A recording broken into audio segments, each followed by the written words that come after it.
Pour moi, la définition de glow up ne signifie pas la perfection physique. Ma définition de glow up est que nous pouvons être une meilleure version de nous-mêmes. Ça n'a pas été facile. Bon, j'ai essayé de me maquiller un peu pour mon retour, mais j'espère que c'est plutôt potable parce que moi et le make-up ça fait 1000, je me maquille que quand je vais en soirée, donc welcome back.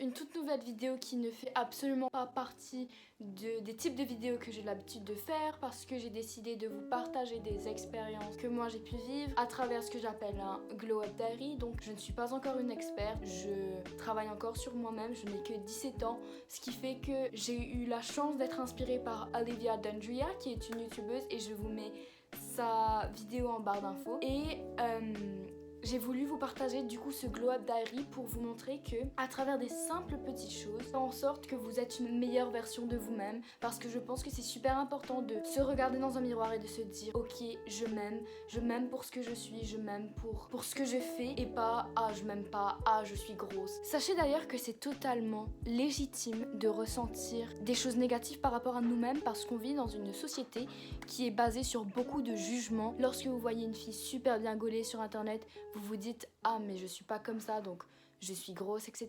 Et c'est pour ça qu'il faut changer en fait l'environnement dans lequel on vit. Et je pense que c'est très important de pouvoir d'être en communion avec son esprit, son corps et sa vie en globalité. Donc aujourd'hui je vous présente l'épisode 1 de mon glow up diary, A Clear Mind Equals a Clear Body. Donc la première étape qu'il faut faire lorsque vous commencez à changer, on va dire, votre façon de vivre, c'est de changer votre environnement, c'est-à-dire votre chambre. Réorganisez-la, redécorez-la, prenez tous vos vêtements dans votre armoire, jetez-les par terre, triez-les, ayez une routine. D'ailleurs, le mot routine, saviez-vous que votre cerveau prenait 21 jours pour intérioriser une action qui deviendra ensuite un automatisme, donc une routine?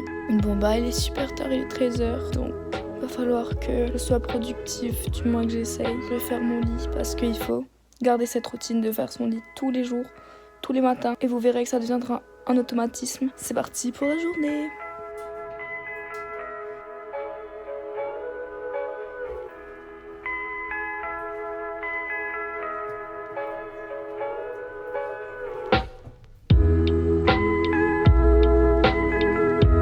N'ayez pas peur des changements, dites-vous que c'est normal de vouloir changer.